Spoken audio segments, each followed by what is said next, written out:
Gana rin nga pala ang aking estilo sa paggawa ng putsero. Pinapalutong ko ang laman tsaka sagad sa rekado. Sa araw na ito inatambakan ako ng trabaho, kaya nagpabili na lang ako ng mga kakailanganin ko. Shoutout nga pala din sa dalawang gwapong tindero. Ay di bahala na kayo!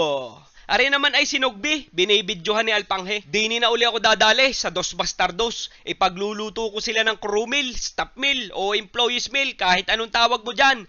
Basta't siguradong pabubukulin ko ang inyong bilbil. Para sa unang bahagi ay palalambutin ko muna ang karne. Ihahalbos ko lang muna siya dyan, humigit kumulang kalahating oras. Hahanguin ko na ang laman, tapos itatabi ko aring kaldo o yung pinagpakuluan. Same pan, hindi ko na hinugasan. Marami akong mantika kaya walang pakundangan. Dadamihan ko yan. Uunahin kong iprito aring gulay, saging na saba, carrots at patatas, sabay-sabay ko nang isasalang. Sa mga lutong Pinoy, isa na nga ang putsero sa mga putahing pinakamaraming rekado. Sa totoo lang, isang mamahaling ulam na madalas lang nating natitikman kapag may handaan. Sunod ko namang ipiprito ang laman. Sobrang mapanakit yan kaya mag-iingat ka. Halos litsyong kawali na rin kung iyong mayahambing. Gana rin nga pala ang hinahanap nating itsura niya, yung sagad sa pula. Kaya hahanguin ko muna. Magbabawas na rin ako ng mantika nang kita'y makapagsimula ng maggisa. Pinong bawang ang maunat, gusto ko din yung medyo tosta na. Mapapalimit yata ako magluto din Ilalim ng puno kaya naman napakaliwalas. Sibuyas at tsaka rin naman ang chorizo.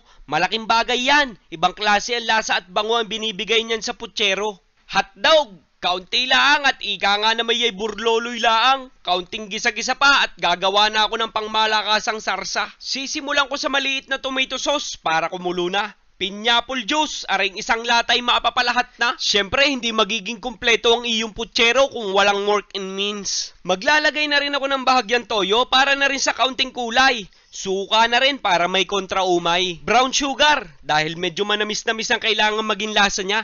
Diga? Are naman ay aasnan ko na lang at saka paminta. O siya, larga! Wag daw agad haluin pag bagong lagay ang suka. Ang lahaw! Wag mong tatakpan, ako'y paniwala. Ari yung kaldo kanina, para sadyang panakto ang sarsa. Sapat na wari ko yan para sa 1 kilong karnet, 1 damukal na gulay. Ari na may pinakukulo-kulo na laang at oras na para i-return of the comeback ang mga ipinirito natin kanina. Sasabay ko na rin dyan aring Baguio beans para naman makalambot na. 1 pirasong red bell pepper na pula at hahaluin ko na. Kagrabe nga naman. Garning-garning ang kahinaan ko Pagkakahilig ko gasagayan, basta't pula ang sarsa. Matimusan nga muna ng isa at malaman kung ano pang diferensya.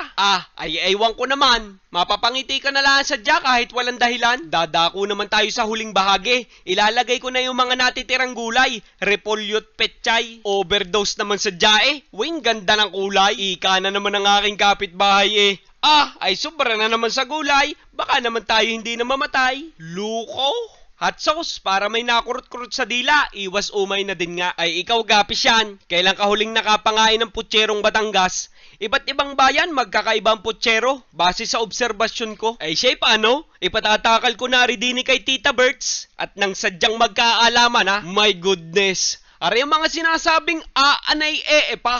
Ay ina!